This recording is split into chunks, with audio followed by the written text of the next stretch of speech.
In the world of sports, it's important for athletes to be competing under the same conditions. That could be weight class, rule set, and steroids really takes away from that fairness aspect, especially in a sport like MMA where your objective is to literally take some years off your opponent's life.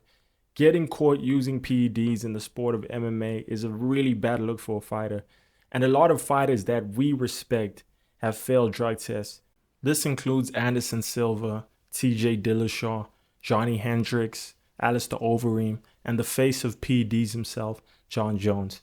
Now, it's no secret that steroids have a huge impact on our athletic capabilities.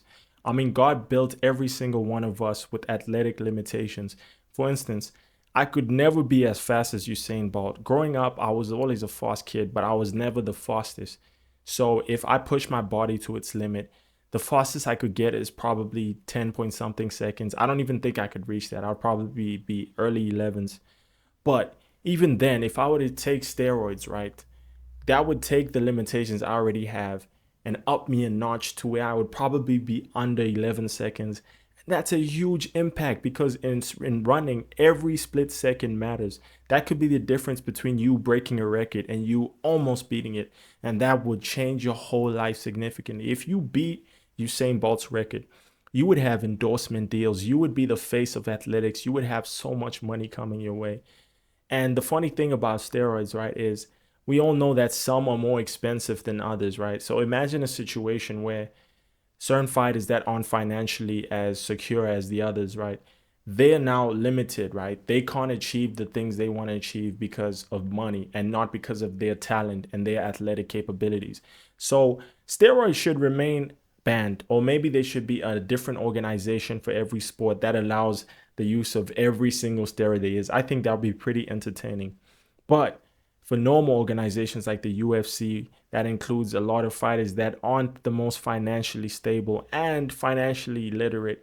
I just don't think legalizing steroids would do any good. And for the fighters that have been caught taking steroids, their legacy should be affected to a certain degree. So for someone like Jon Jones, it's a question of what did he take? How much of it did he take? When did he take it? And how many times did he take it? Jon Jones has tested positive for PEDs on 3 occasions. In 2016, in his fight against Daniel Cormier, he tested positive for hydroxychlorophene and letrozole, and that resulted in a 1-year suspension. In 2017, when he was fighting DC for the second time, he tested positive for turinabol, which resulted in a 15-month suspension. In 2018, for his fight against Alexander Gustafsson, the second one that is, he tested positive for turinabol again, but they found only 33 picograms in his system. For those of you who don't know, 33 picograms isn't even a thousandth of a gram, so it wouldn't have any impact on his performance, so that was overturned. Jon Jones consistently defends himself, and I'm not going to act like I know whether or not he's lying. But for his first drug test, he popped for letrozole and clomiphene. I don't think it's a coincidence that both those drugs are found in male enhancement pills. Jon Jones himself on JRE said that his first drug test was failed because he took dick pills. So the story might just check out. And according to Yahoo Sports, an independent arbitrator determined that Jones didn't knowingly cheat in his first failed drug test. How reliable is this independent arbitrator? I don't know. Whereas for his second drug test, it's a little more complicated because I tried to check a lot of sources, I read a lot of articles, and they didn't specify how much turinabol was found in his system. He claimed that USADA changed the legal limit in 2019, and had they tested him with the new rules and found the same amount of turinabol that they found in his second failed drug test, he wouldn't have been banned for 15 months. I don't know if that story checks out because I checked everywhere and there isn't any information on how much turinabol was found in his system. A lot of UFC fighters have failed drug tests, including Sean O'Malley and Islam Makhachev. But this isn't conclusive evidence that they're cheats. Look at Yoel Romero, for instance. He sued Gold Star Performance Products for $27 million and won. This was according to his manager, so I'm not sure if this is true.